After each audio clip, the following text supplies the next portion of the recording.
Então, professor Fabiano, o bambu tem muitas utilizações. A gente está pensando na região aqui, que você falou, tem quantas espécies no mundo? Estudos um pouco mais antigos falavam em 1250, Nossa, depois o número subiu para 1500. Hoje, seguindo alguns artigos aí, o pessoal já está falando em 1660 espécies. dá muita variação de uma para outra, assim? A resistência, a Muito, questão do muito. Tem bambu gigante, tempo de maturação, tudo isso? sim. Tem bambu, de um modo geral, a gente pode dividir em categorias os bambus. Aham. Tem duas categorias grandes, uma que se alastra, é o chamado bambu corredor, Sim. tipo esse vara de pesca, né? E outro bambu que dá em toceira e fica ali É. parado. Ah, Essa é uma sim. classificação. Então, esse é um básico. E a outra é quanto a gigante ou anão, ou intermediário. Então, no alto da montanha, normalmente tem aquele bambu anão, que é muito Sim. legal para paisagismo, e está sumindo. Tá. O pessoal não sabe o que tem. E tem o bambu gigante que pode chegar da altura de um pinheiro, aí 30 metros. Mas dependendo do clima, você não tem bambu. Tem algum lugar do mundo que não tem bambu, por Tem, exemplo? tem. Por exemplo, na Europa, na Alemanha, lugar muito frio, porque o bambu é uma planta, ele é uma grama, uma gramínea Sim. tropical. Então ele está Precisa no de trópico. chuva, precisa de um clima mais E ameno. clima mais ameno. Mas tem no Japão e tudo, então ele tem um limite. Algumas espécies suportam neve e tudo. Mas na Europa, por exemplo, quase não tem bambu. No entanto, a Alemanha é um dos países que mais estuda bambu no mundo. Nossa, Por que será, né? pois é. Tá, mas aqui no Brasil é nativo o bambu? Nativo. É. Paraná, por exemplo, tem mais de 50 espécies nativas. O lugar que mais tem bambu nativo no Brasil é a Bahia. Ah, é. O Brasil mesmo tem algo em torno de 300 e tantas espécies nativas. Nossa, e quanto tempo faz que você começou a estudar sobre isso, se interessar? Olha, eu comecei antes de fazer o mestrado, né? Então eu estava naquela dúvida ainda do que fazer na academia. E isso foi em Curitiba no final da década de 90, ali do século passado, então, né? É. Começo de 2000 ali. Que Já legal. estamos há algum tempo nesse caminho. E aqui na UTF você já tem uns projetos aí há algum tempo já trabalhando com isso. Você falou que vai surgir uma NBR para vocês poderem Então, implementar a mais. NBR já existe para construção de bambu, É. usando colmos de bambu, mas ela está em processo de amadurecimento e melhoria. Mas é uma delas, precisa de várias outras, né? Então, a norma regulamentadora de projetos e usos, ela vai ajudar muito nesse mundo do dia a dia da prática do bambu, né? São vários os desafios, né? Para que a gente tenha ainda no Brasil, aqui no Paraná, uma cadeia produtiva do bambu bem sólida e forte, né? Sim. E quais são algumas das coisas que dá para fazer com bambu? Alguns Olha, exemplos. o bambu ele foi considerado, não sei se você sabia aí, mas a planta com maior potencial de sustentabilidade do planeta, por vários motivos. Então, algumas empresas aí fecharam blocos inteiros de planta fabril para produzir só a partir do bambu, porque é um elemento muito sustentável. Sim.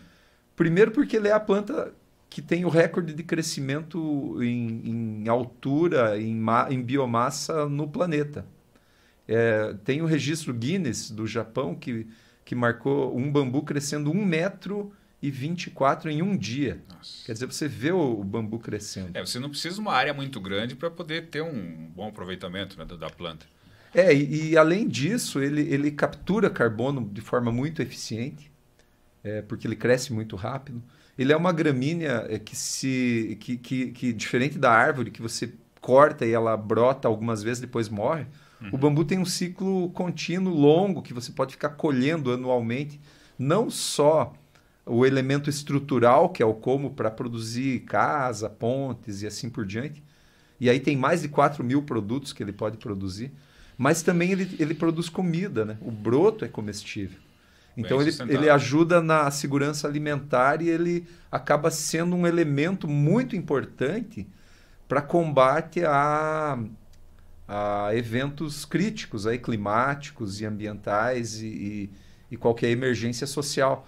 Porque é uma planta que permite você fazer um abrigo provisório muito rapidamente, por exemplo.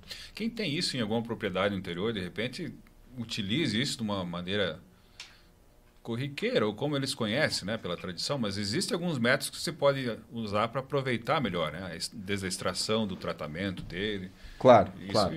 com certeza vocês ensinam aqui. Então, como é um mundo que o bambu vem junto, né? Você tem o desafio desde o plantio, a parte agronômica, que espécie, né? É a mais adequada, quanto produz, qual o espaçamento, a parte florestal. Aí depois, quando colher, a lua influencia, quanto Sim. tem amido, qual a espécie o caruncho ataca mais. Agora, tratamento de preservação eu vou fazer para que dure mais a estrutura que eu faça? Aí tem essa questão, né? Depois tem o desafio de engenharia civil, né? E arquitetura. Ele permite formas lindas e curvas e tudo mais. Mas ele é um tubo. E como que une um tubo no outro? Esse é um desafio de engenharia interessante, importante, né? Aí depois a resistência mecânica dessas coisas. Quanto que resiste a tração, a compressão, a flexão, a durabilidade e a resistência ao fogo. Posso fazer 2, 3 pisos? Como que é tudo isso? Tem equipamentos aqui para medir isso, Leonardo? Tem, alguma coisa tem, mas aí evoluindo vem os produtos de alta tecnologia. Então eu já estou falando em avião, já estou falando em carro, estou falando em hélices, em embarcações, prancha de surf. Tem os óleos, a parte química, tem fármacos impressionantes aí nessa planta. Flavonoides e por aí vai, né? Então, quer dizer, vem um pacote, né? Vem a engenharia de alimentos, né? Sim. O broto do bambu tem elementos raros ali, tipo selênio. É um alimento funcional, ou nutracênico, como o pessoal fala. Sabia que dá para extrair farinha do colmo de bambu e produzir cerveja, cookies, bolos e tudo mais, sem problema do glúten, né? Veja só, né? É um mundo que vem junto. Então a gente tem um passo pequeno, a gente é especializado num determinado ponto, mas quer fomentar a rede como um todo, né? Talvez exista alguma... Bom, quando se divulga mais, né? Quando se tem um conhecimento maior sobre o que se pode fazer, o potencial que tem a planta, com certeza existem interesses também. Mas será que existe algum interesse econômico que de repente dificulta esse processo? Não, veja, recentemente o Paraná aprovou, através do meu compadre, né, inclusive, do deputado Gora, que propôs a lei da cultura do bambu no Paraná. Uhum. A gente já tem uma política aprovada pelo governo Dilma, ainda de 2011, que é a Lei Nacional do Bambu, que prevê, inclusive, financiamento, né, para plantio e tudo mais. Agora, no estado do Paraná, vem essa lei da cultura para que a gente pense a cadeia produtiva do bambu como um todo. Então, prevê centros de excelência, prevê comercialização, industrialização e assim por diante. Então, essa facilidade agora, o desafio é enorme em poder viabilizar uma cadeia produtiva como essa, porque o bambu é um elemento muito rico e que pode produzir muita riqueza, Sim. desde que todas as áreas comecem a conversar e produzir, né?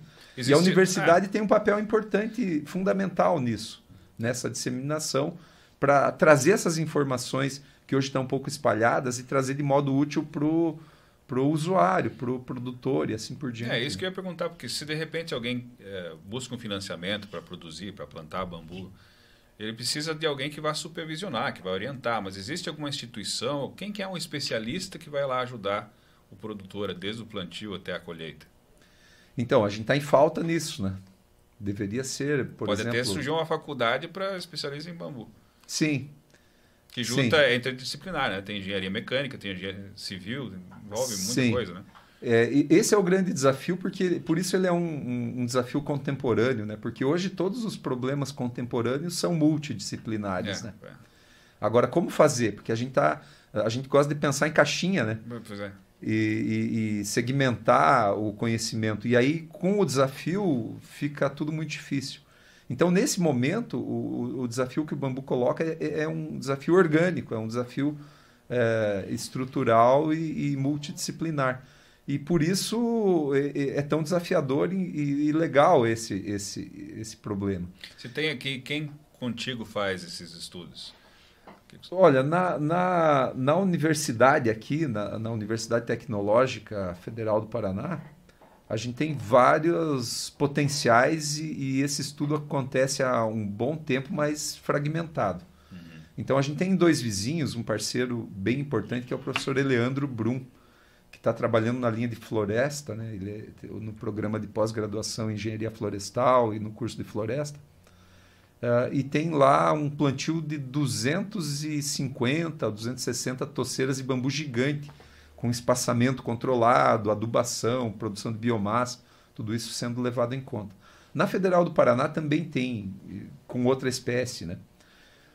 Em Curitiba tem o professor Celso Salamon, que desenvolve equipamentos para processamento de bambu com segurança. Equipamento hidráulico, ensaios rápidos e tudo mais. Também tem estudado há um bom tempo. Você consegue abrir ele de uma forma uniforme, assim? Tenta racionalizar... Racha, né? Tem os gomos, tem tudo isso. Tenta racionalizar isso e fazer de modo seguro, porque é muito fácil se acidentar também gravemente com equipamentos adaptados de qualquer jeito, né? Então, pensando essa escala industrial, né? Sim. E a gente tem outras pessoas, como o pessoal do PPGTE, o professor Eloy Casagrande, que é um incentivador inicial do uso do bambu, enquanto arranjos produtivos locais, a questão da discussão da sustentabilidade e tudo mais. O pessoal de construção civil lá em Curitiba também já tem estudado isso há um bom tempo. A professora Helena Umezawa, ela trabalhou com isso. Aqui em Pato Branco, a gente tem também na construção civil, na engenharia civil, a professora Paola, que tem trabalhado com bambu também, fazendo os testes e ensaios mecânicos, né? Até o próprio, hoje, diretor de ensino aqui, o professor Gustavo Lacerda, Gustavo Lacerda tem trabalhado aí um pouco nesses ensaios aí do bambu e tudo mais. Mas existem outros professores e outros pesquisadores aí que têm ajudado a gente também nessa questão do uso do bambu. E aqui você tem um projeto que, de repente, os alunos possam participar? Sim, a gente já fez vários projetos aí de uso de bambu. Então, um projeto de extensão que ficou bem famoso, né, era o Mateada Farroupilha, na Semana Farroupilha. Sim. Então, durante alguns anos, a gente construiu o galpão crioulo com o bambu, usando os alunos e tudo mais. Mas veja que é uma área da engenharia civil, né? Ainda não chega no núcleo duro da engenharia mecânica, que eu sou engenheiro mecânico, né? Mas agora a gente está com o desafio da Big Bike de bambu e do gerador eólico, usando blades ou lâminas de bambu para fazer a captura do vento.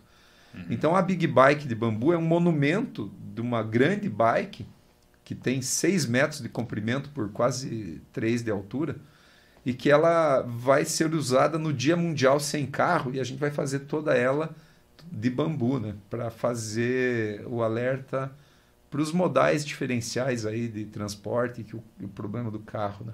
Onde que vai ser feito isso? A gente está fazendo aqui num projeto de extensão na UTFPR, mas vai fazer a demonstração lá na reitoria em Curitiba, lá no Dia Mundial Sem Carro, que é o 23 de setembro, né? Que é um projeto mundial aí. Agora, voltando à pergunta do que tem acontecido de bambu aqui na UTF, a gente criou uma disciplina optativa extensionista chamada Bambu na Engenharia, que a gente está trazendo esses diversos aspectos aí do uso do bambu para os nossos estudantes, né? Então a gente já teve um projeto assim. E tem um projeto também que é um projeto de ensino, que é o bambu como material de conhecimento ou de projeto básico para aprendizado de engenharia. Então a gente tem produzido vídeos no YouTube nessa lógica. Então tem o vídeo ensinando a fazer um banquinho de bambu, fazendo ripas de bambu, tratando o bambu, fazendo uso de broto para colheita, como que colhe o bambu lá na floresta, e a geodésica. Então tem alguns vídeos aí que a gente tem feito, e agora até está para sair um aí de estufa de bambu.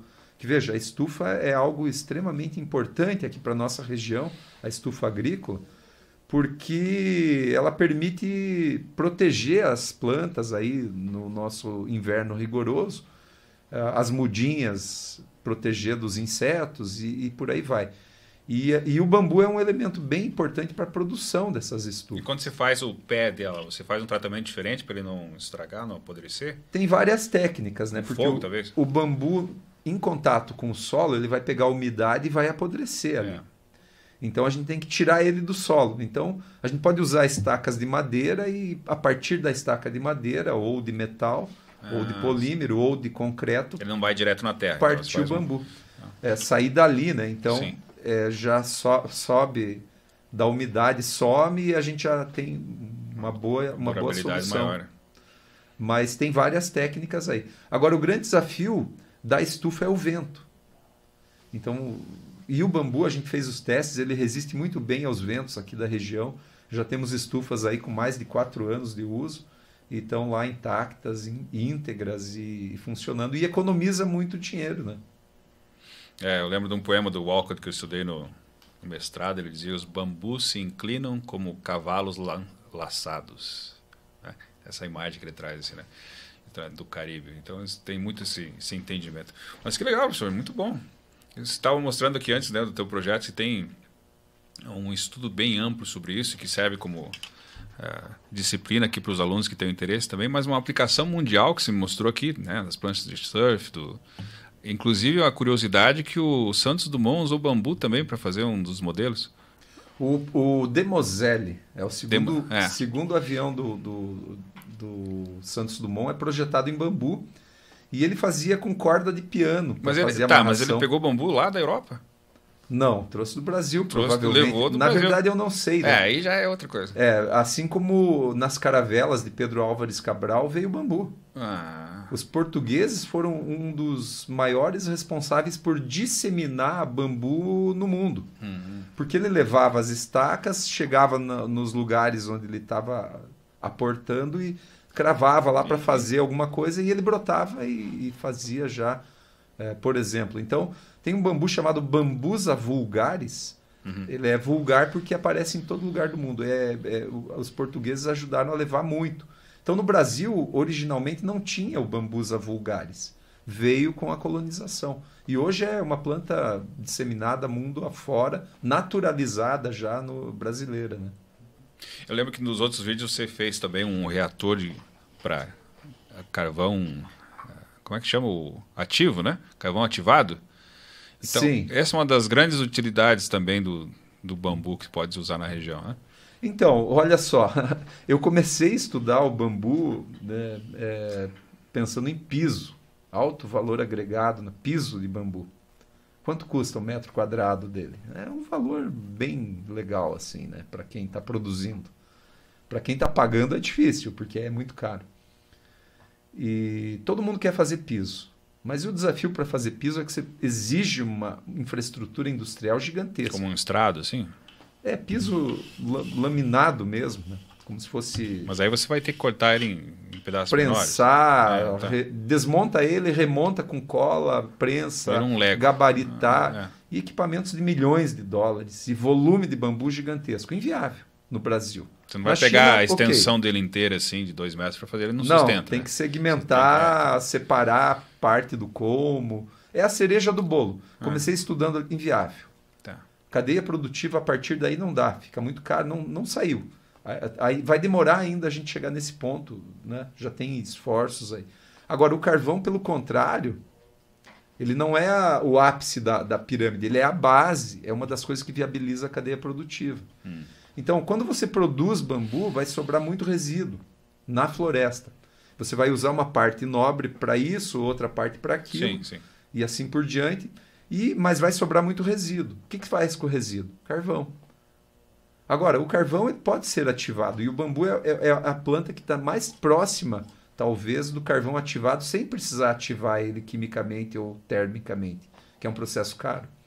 Então, a gente consegue fazer um carvão quase ativo a custo muito baixo em reatores usando tambor de aço, que é uma lógica de o mínimo produto viável. Qual seria o mínimo processo viável para produzir carvão lá na propriedade rural? é esse que a gente trabalhou e inclusive fez patente, aí disponibilizou para a comunidade. O reator são tambores de reusado de petróleo, né? 200 litros, 40 litros. Então produz esse carvão, e esse carvão ele serve tanto para energia, se eu tiro ele antes, quanto para tratamento de água, esgoto, que é um problema seríssimo, saneamento hoje. Como que resolve saneamento aí em determinados lugares? O carvão ajuda. Então, o problema do saneamento não é só as fezes, o dejeto biológico, é a contaminação por agrotóxico. Você poderia colocar, por exemplo, na estação de tratamento da água ou já A Sanepar faz isso exatamente. Lá. Quando melhora o tratamento de água por decantação e filtragem, é que ela precisa tirar hormônio, tintas, fica tudo ali no corantes e agrotóxicos. Tem que usar carvão ativo, porque o carvão ativo ele retém por adsorção e afinidade eletroquímica as moléculas que estão passando por ali. E o carvão de bambu faz isso. De cada quanto tempo eles têm que trocar o bambu? Aí tem uma lógica, tem que testar, mas troca aí. No caso da Sanepar, eles colocam na forma de pó junto com líquido, na água, decanta e não precisa trocar. Certo. Mas num filtro, que você coloca uma camada ali, aí você precisaria trocar.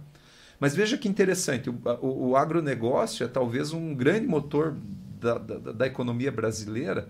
Por outro lado, ele envenena, e é o ônus da coisa, absurdamente o meio ambiente. Acaba com o solo, e isso acaba na água, e a gente acaba tomando essa água e tem a crise, a epidemia de câncer e de doença degenerativa. Então, o que acontece? Você coloca um carvão, você consegue melhorar a qualidade da tua água. Que não fica bom para o PIB, né? Se você tem um lugar lá com água potável, natural, uma floresta preservada e tal, isso não faz bem para o PIB. Mas se você começar a vender garrafa d'água, aí já aumenta, né? Então você pega e destrói lá a natureza e mexe com tudo isso. Tem essa lógica perversa, né? Que é o ônus e o bônus da coisa, né? Então, o ônus que a gente paga e socializa é essa poluição generalizada e difundida para todo mundo, para toda a sociedade. E o carvão vem ajudar isso. Mas, então, não só nesse tratamento de água, mas de ar, por exemplo. Quando você faz uma edificação nova, você vai usar muito material novo que está soltando muito material volátil, tipo tolueno, benzeno e outras coisas que estão nas tintas, nos vernizes, no gesso, na cola, que é usada no carpê e assim por diante. E mesmo cerâmicas e tal. Então, no Japão, o pessoal faz com carvão ativo de bambu um filtro para botar no ar-condicionado e tudo mais, que vai tratar esses gases.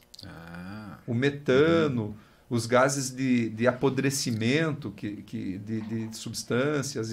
E aí você tem a síndrome do edifício doente. O carvão ajuda a tratar gases também, né? Ele absorve a umidade também? Absorve muito a umidade. A gente colocou o carvão na água para ver o potencial de absorção de umidade dele. É impressionante, né? E muito rapidamente. E ele armazena essa água e depois devolve lentamente para o solo. Só precisaria desse tratamento no reator, então não é uma coisa muito onerosa para fazer. Não. E aí essa capacidade de absorver a água, ela é boa para ser usada no solo. Sabe que o carvão no solo pode ser produzido aquele solo preto indígena. Não sei se você ouviu falar. É um solo altamente fértil. O pessoal quer saber por que é tão fértil. Porque tinha carvão lá. Então o carvão ele perde todo o hidrogênio quando é feito. Então as madeiras, o combustível, ele é um hidrocarboneto. Está cheio de hidrogênio e carvão e carbono. Na alta temperatura, o hidrogênio vai embora, fica só carbono. Então, o carbono, passou um elétron por ali, ele segura. Passou um elétron, ele segura, porque ele está sem elétron, sem hidrogênio, ele precisa de ligação. Então, essa é uma característica. E outra é que ele cede esse carbono lentamente para o solo. Então, sem o hidrogênio, o carvão ele vai ficar muito parecido com uma cerâmica e ele fica estável no solo por até 400 anos. Fazendo a função de abrigo para micro-organismo. Então, o carvão de bambu tem essa capacidade porque a área interna dele é muito alta. pode chegar a 300 metros quadrados por grama de área superficial, que é uma área compatível com carvão ativo aí, né? Então essa propriedade permite que essa grande área superficial, que os micro-organismos que vão fixar nitrogênio na planta fiquem ali morando. Que esse é um grande problema do agrotóxico. Dá para recuperar áreas queimadas também?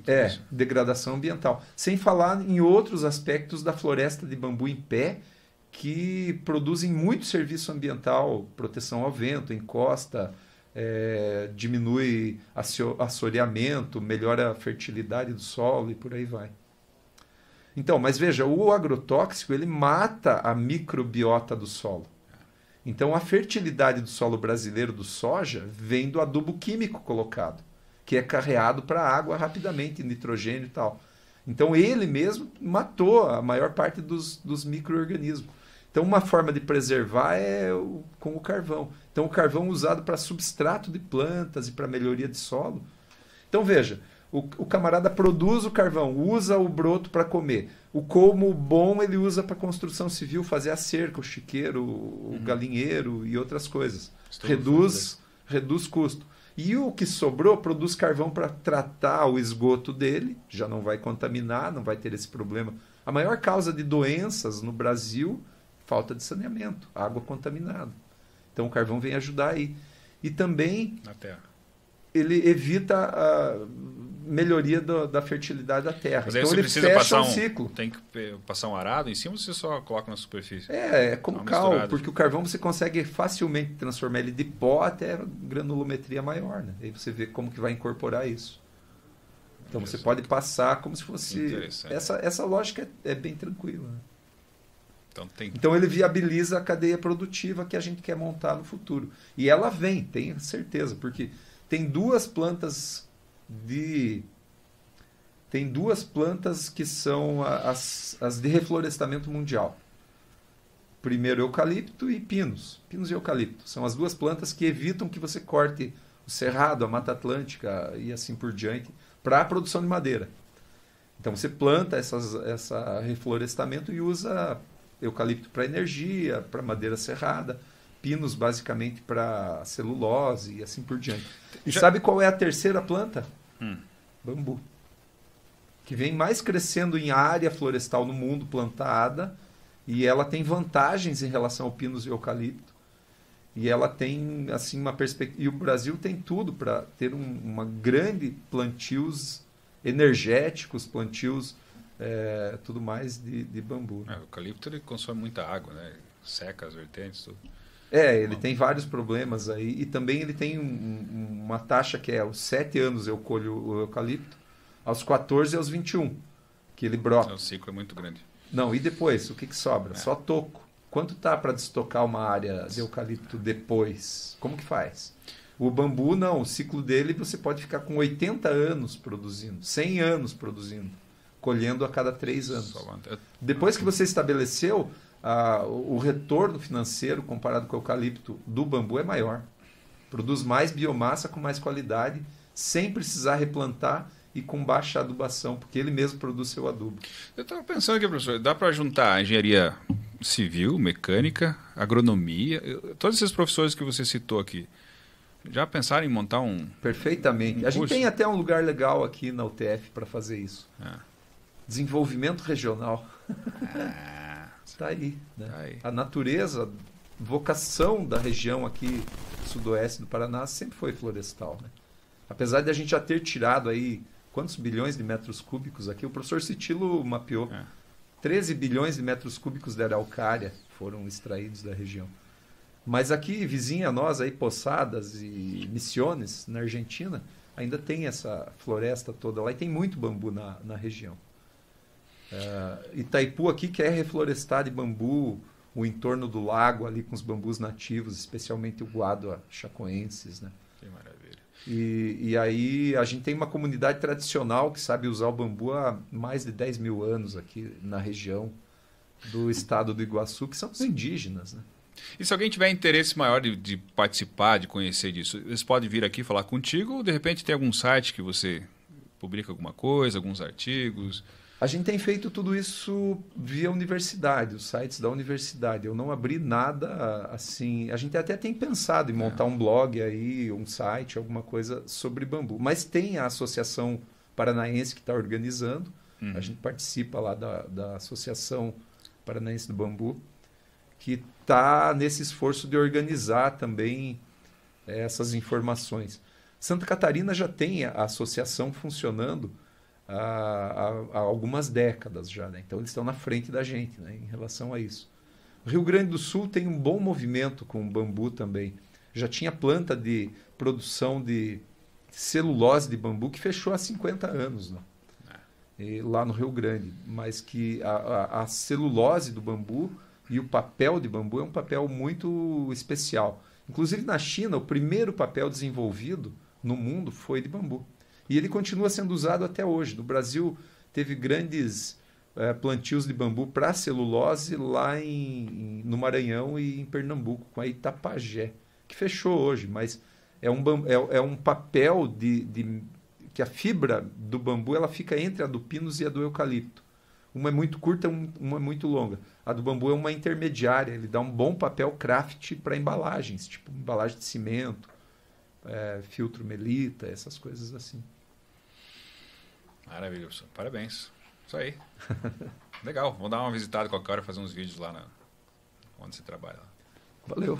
Espero que as informações aí continuem cada vez mais, porque é importante e é papel da universidade trazer informação útil para que a população se aproprie aí e isso é um empoderamento da população quando tem informação útil que pode usar no dia a dia agregando valor. E parabéns aí pelo projeto. Maravilha, eu que agradeço. E aqui já é simulada a mesma estufa. E aqui o elementos finitos fazendo isso. Aqui uma outra estufa que a gente construiu para o Casagrande, lá para óleo essencial. Os detalhes de fabricação aqui. Aqui tratamento, né, necessários aí para esse tratamento também, variações. Tratamento. Lâmina, essa laminação a gente fez no torno, conseguiu tirar 2 metros, dá uma mesa aqui, né? E esse tipo de coisa abre produto para tipo skate, prancha de surf, ó, essa aí a gente fez. Ou compensado. Né? Você fez engenharia civil ou mecânica, professor? Mecânica. Aqui skate, esse skate aí a gente fez também. A gente fez esse reator, já melhorou bastante o carvão, tem vídeos aqui. E o tipo de carvão produzido serve para tratar água, ou jogar cheiro no ambiente, ou tratar ar-condicionado. Substrato para muda, porque ele absorve muita água, muito nutriente, você coloca água e nutriente na mudinha e pode mandar ele para o Nordeste. Ele vai aguentar. Essa aqui é uma outra lógica para a gente estar tentando fazer revestimento acústico. Ele tem propriedade acústica, então tem uma galera aí da vibrações, da elétrica.